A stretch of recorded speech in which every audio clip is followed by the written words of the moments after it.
Au Togo, la présidentielle prévue pour le 15 avril n'aura plus lieu. Le scrutin a été reporté de 10 jours, soit au 25 avril.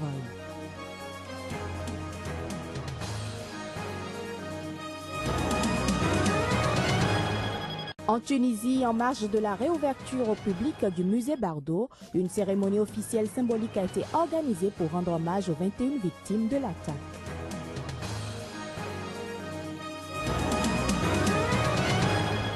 Une recrudescence des cas d'Ebola est observée en Guinée depuis quelques semaines. Le pays a des difficultés à mettre un terme à l'épidémie.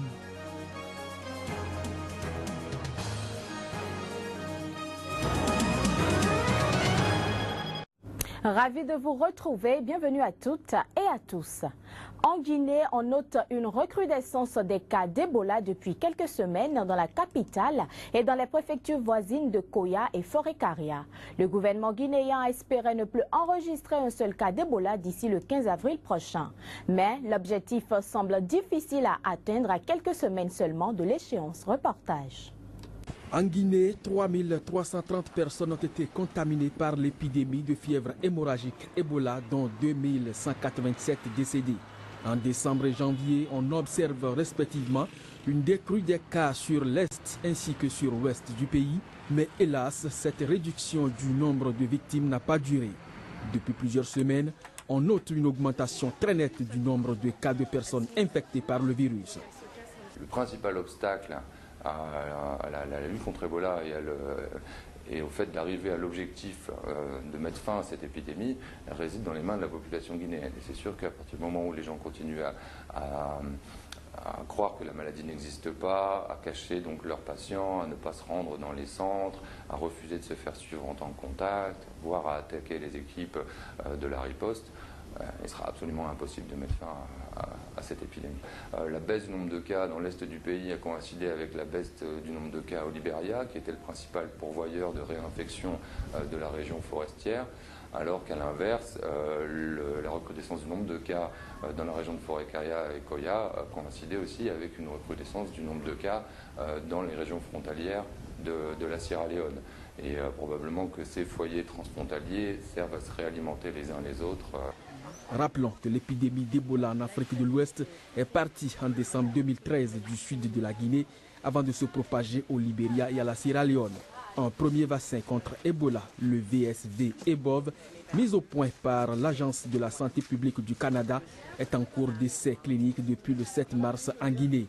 Un deuxième vaccin développé par la firme britannique GlaxoSmithKline avec l'Institut américain des allergies et des maladies infectieuses est testé depuis février au Libéria. Toujours en Guinée, les dirigeants des 3 principaux partis d'opposition ont appelé mardi à manifester contre le président Alpha Condé. Ces partis de l'opposition lui dénient toute légitimité et contestent le calendrier des prochaines élections. Une déclaration commune a été signée en ce sens mardi à Paris.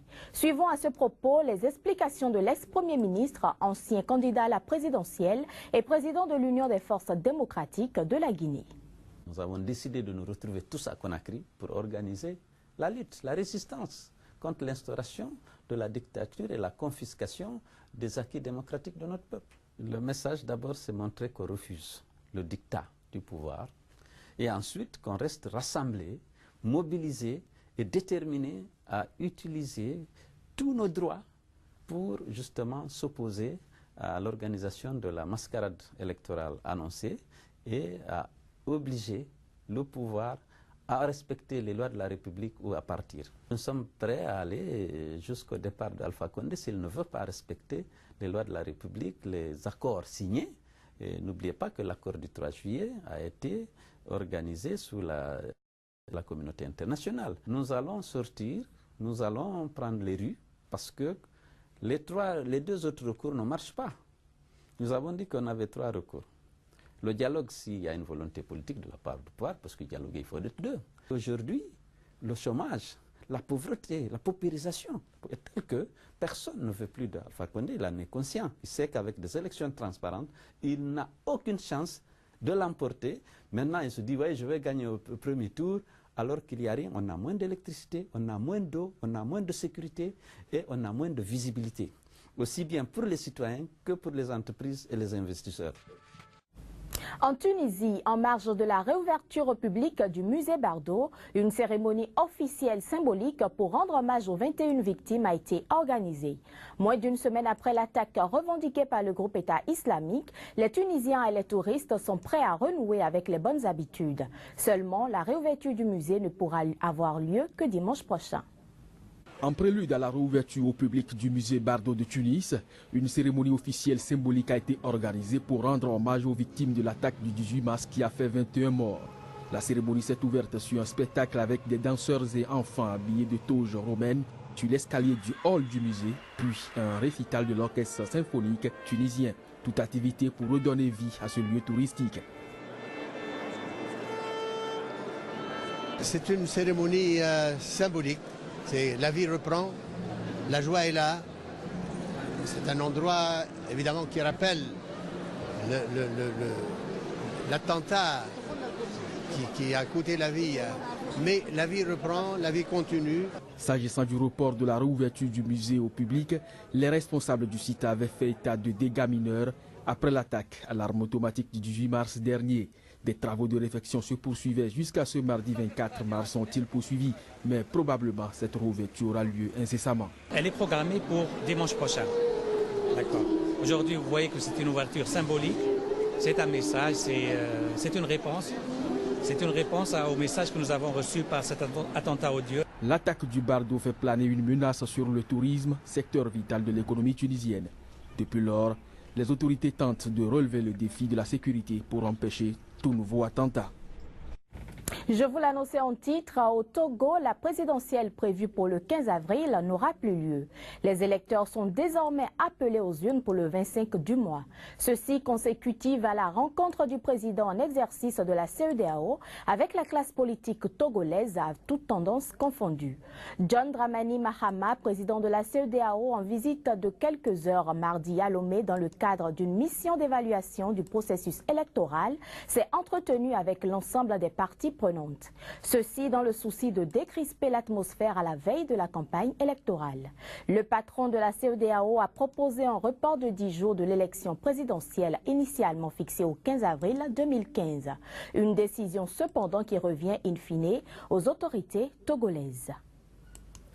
Une mutuelle d'assistance aux artistes et journalistes a été lancée cette semaine par les autorités togolaises afin de faciliter l'accès aux différents produits d'assistance socio-économique du gouvernement. Les artistes et les journalistes se sont mis ensemble pour créer cette mutuelle. Son lancement a connu la présence de plusieurs personnalités, dont le Premier ministre togolais. Un reportage de Ferdinand Gadé, le correspondant de Sika au Togo. C'est sous la présidence du Premier ministre que la mutuelle des artistes et des journalistes du Togo est lancée vendredi à Lomé. Il s'agira donc à n'en pas douter de faire de l'artiste et du journaliste un entrepreneur avec une offre qui devra prendre en compte sa protection sociale sur la base d'une garantie individuelle ou collective.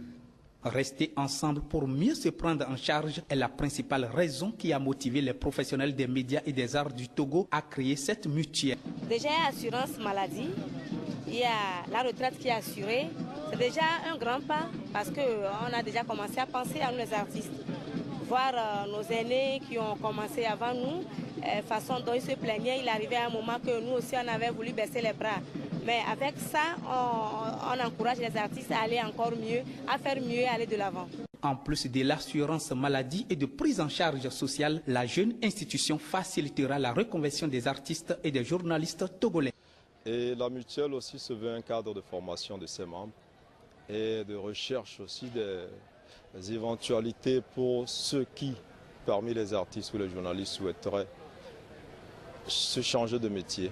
Le fonctionnement de la mutuelle des artistes et des journalistes du Togo sera assuré par 3 instances de 30 membres, dont 9 représentants de l'État. Le projet de cette mutuelle a été soutenu par le ministère de la Communication et la délégation d'organisation du secteur informel d'OSI. Une bonne gestion donc de cette mutuelle donnera certainement espoir aux artistes et aux journalistes du Togo de vivre de leur métier.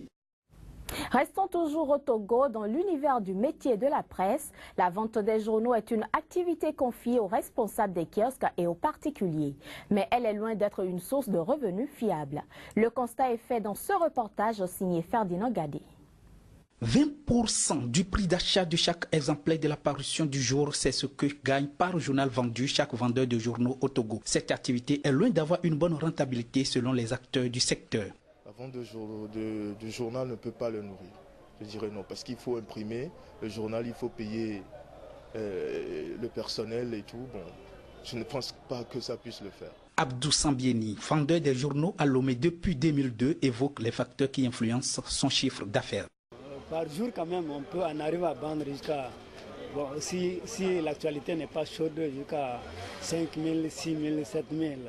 Si l'actualité est bonne, on peut aller même jusqu'à 12 000, 13 000, 14 000. Les sujets qui meublent l'actualité politique font souvent l'objet des discussions et des commentaires de certains lecteurs qui ont la particularité de faire des arrêts devant les kiosques et certains points de vente des journaux. Bon, des fois, il y a les presses qui s'affichent. Bon, on vient, on voit les trucs là, les titres, on se débat entre nous. Bon, il y a des titres, les gens qui viennent, quand ils voient seulement les titres, ils font des commentaires inutiles. Du lundi au vendredi, les titrologues ont leur heure fixe auquel ils tiennent leur rassemblement. Mais rares sont ceux qui achètent réellement les journaux. Moi particulièrement, j'achète peut-être 1 ou 2 fois par semaine.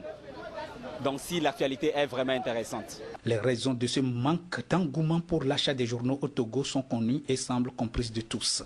Aujourd'hui, avec l'avènement de l'Internet, je ne dirais pas que c'est seulement au Togo, avec l'avènement de l'Internet, les gens lisent beaucoup sur l'Internet. Et nos amis qui sont dehors, les évidemment là, eux, ils ont juste besoin de voir les titres. À ces raisons évoquées s'ajoute le faible niveau d'instruction des populations et le mode de parution des journaux de la presse écrite au Togo, la plupart étant des hebdomadaires ou des bi-hebdomadaires. Quant au quotidien, on en dénombre très peu. Ils sont environ 3 organes de presse à tenir encore le pari de la parution quotidienne pour une population estimée à plus de 6 millions d'habitants selon les données du 4e recensement général de la population de 2010. Il faut signaler que cette situation est aggravée en partie par la presse électronique qui relaie plus vite le contenu des tableaux qui ne parviennent dans les kiosques et aux points de vente qu'en fin de matinée. Des nouvelles sportives dans cette édition, Michel Platini a été reconduit par acclamation pour un 3e mandat de 4 ans à la tête de l'UEFA. C'était lors du 39e congrès de cette instance qui s'est tenu à Vienne mardi. J'espère, au cours de ce 3e mandat, pouvoir prendre les bonnes décisions au bon moment, pour vous et pour le football. Et j'espère pouvoir le faire en continuant de m'éclater comme je le fais depuis 8 ans maintenant. Car être à la tête de cette remarquable institution n'est pas qu'un honneur, c'est aussi un véritable plaisir au quotidien et je ne peux que vous en remercier encore une fois tous. Cette réélection me permet également de rester vice-président de la FIFA pour les 4 prochaines années. Ce n'est bien évidemment pas un but en soi, loin de là même, mais je tenais toutefois à dire que la FIFA, nous l'aimons profondément. L'Europe du football aime profondément la FIFA. C'est précisément parce que nous l'aimons et la raison que nous aimerions qu'elle soit parfaite. Certains essayent peut-être de nous monter les uns contre les autres, de diviser pour mieux régner. Certains essayent d'isoler l'arrogante et égoïste Europe, mais ne croyez pas tout ce que l'on veut vous dire. Je tiens à profiter de l'occasion pour remercier et féliciter les fédérations européennes qui ont permis aux différents candidats de se lancer dans la course. Dans un système verrouillé où certains avaient déclaré qu'ils n'autoriseraient personne d'autre que le président sortant de se présenter, vous avez assumé publiquement vos positions. Et c'est un fait remarquable à souligner et je vous en félicite. Madame, Monsieur, ce sera tout pour cette édition. Merci à vous de nous avoir suivis. Au revoir.